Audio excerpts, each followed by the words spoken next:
बेनमाजी के घर खाना खाना जायज नहीं है। बेनमाजी की शादी में शिरकत करना जायज नहीं है।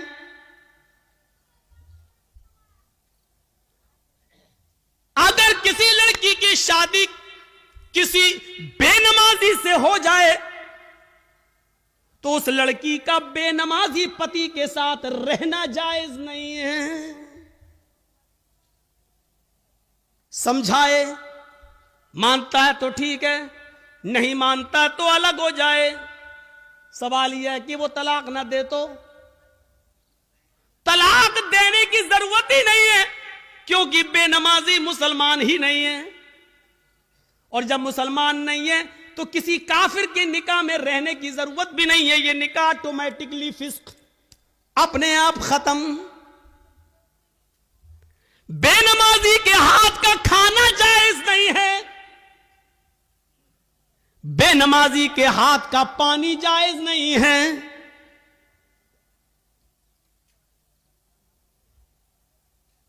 बेनमाजी अगर मर जाए तो उसकी नमाज़े जनाजा पढ़ना जायज नहीं है। बेनमाजी अगर मर जाए तो उसको मुसलमानों के कब्रिस्तान में दफन करना जायज नहीं है। क्या क्या बताऊं।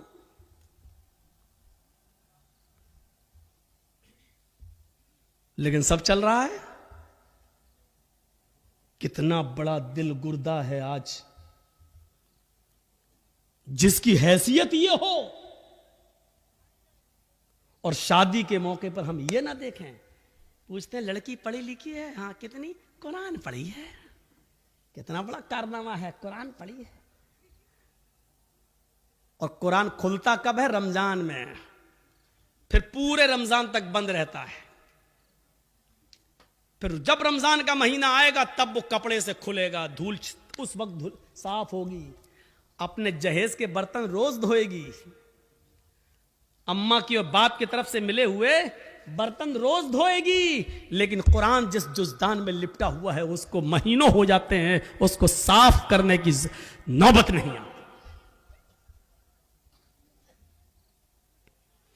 जिस तरीके से बेनमाजी औरत बेनमाजी आदमी के साथ नहीं रह सकती, उसी तरीके से नमाजी शौहर के साथ बेनमाजी औरत नहीं रह सकती।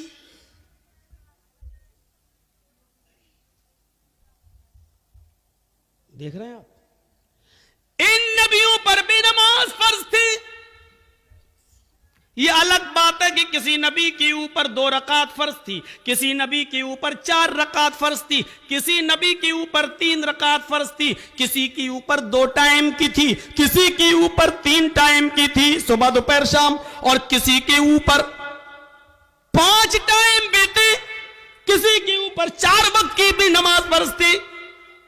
लेकिन अल्लाह के नबी जनाब मोहम्मद रसूलुल्लाह सल्लल्लाहु अलैहि वसल्लम जब नबी बनाकर भेजे गए तो आपने ये नमाज 5 वक्त की फर्ज की, क्योंकि अल्लाह ताला ने 50 से 5 वक्त की कर दी। और जब 5 वक्त की फर्ज कर दी गई तो नमाज का उसूल ये बनाया कि फजर में 2 रकात रख दी, जोहर में 4 रकात रख दी, असर में 4 रकात रख दी, मगरिब में 3 रख दी और इशा में 4 रख दी। क्योंकि किसी नबी के ऊपर 2 थी, किसी के ऊपर 3 थी और किसी के ऊपर 4 थी।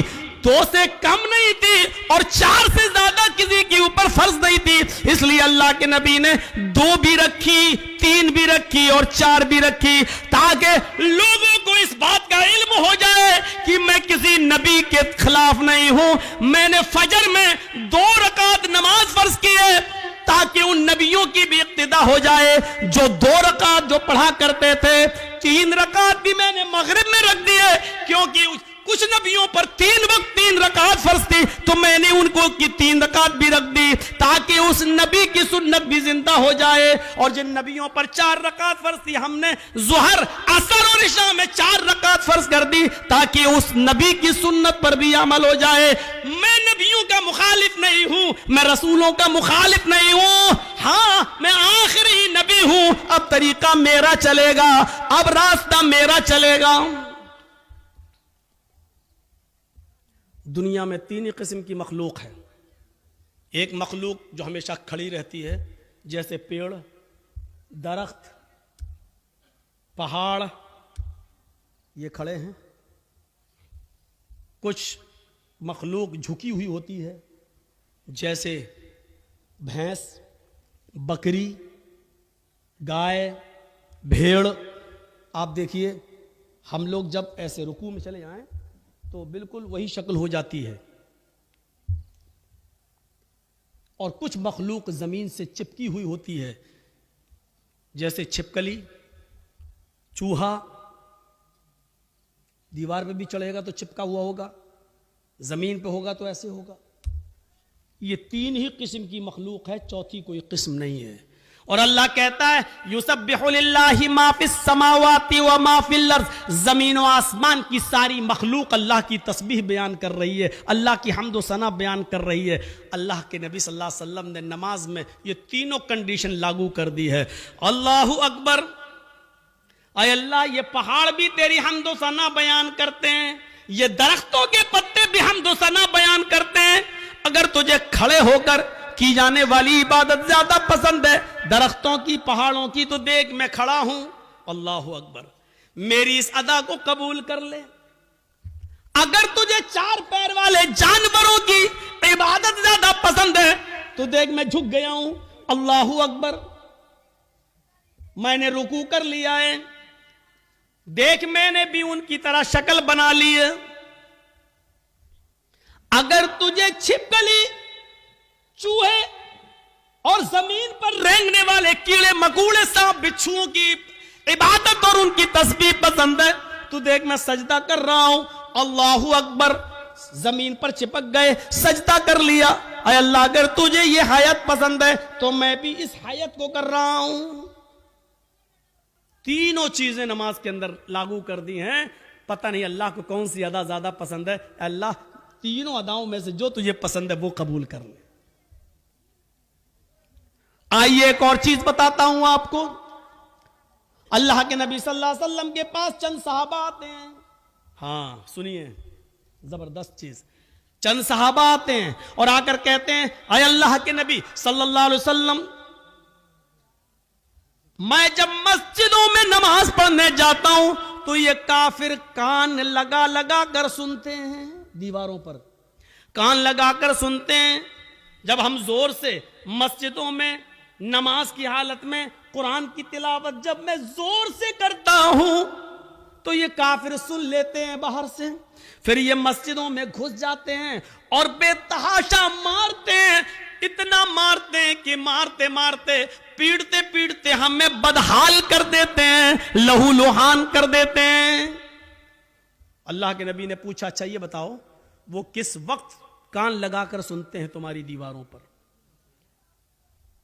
कहा अल्लाह के नबी, शाम को जब वह काम करके वापस आते हैं, बहुत देर हो गई, तकरीबन 1.5 घंटा 1 घंटा, वहां बड़ा शोर हो रहा है, वो पीछे वो लोग सुन ही नहीं रहे, पता नहीं क्या खुरापाते कर रहे हैं। बच्चे नहीं हैं उसमें, कुछ बड़े भी हैं। उधर देखिए वो पीछे, और अभी तक नहीं सुन रहे। देखो वो फिर छलांग लगा रहा, कूद रहा, उनकी आवाज यहां तक आ रही है। कोई ऐसा आदमी नहीं है जो उनको भगा दे, उनको कह दे घर जाए।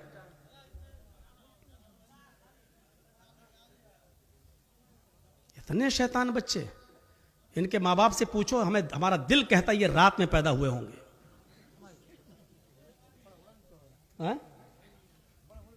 हाँ बड़ा बड़ा भी है, हमको यहां से दिख रहा है। अभी निगाहें इतनी कमजोर थोड़ी हुई हमारी। पूछा अल्लाह के नबी सल्लल्लाहु अलैहि वसल्लम ने, अच्छा ये बताओ कि वो किस वक्त कान लगा के सुनते हैं? कहा अल्लाह के रसूल, वो जब शाम को काम करके वापस आते हैं, जब तो वो कान लगाकर सुनते हैं। यानी असर के वक्त। तो अल्लाह के नबी सल्लल्लाहु अलैहि वसल्लम ने फरमाया, अच्छा तो कान लगाते हैं वो दीवारों पर? कहां? तो ठीक है, फिर असर में तुम कुरान की किरात जोर से करना बंद कर दो, यानी आहिस्ता पढ़ लो। और कब कान लगाते हैं? कहा अल्लाह के रसूल, कैलूला करते वक्त।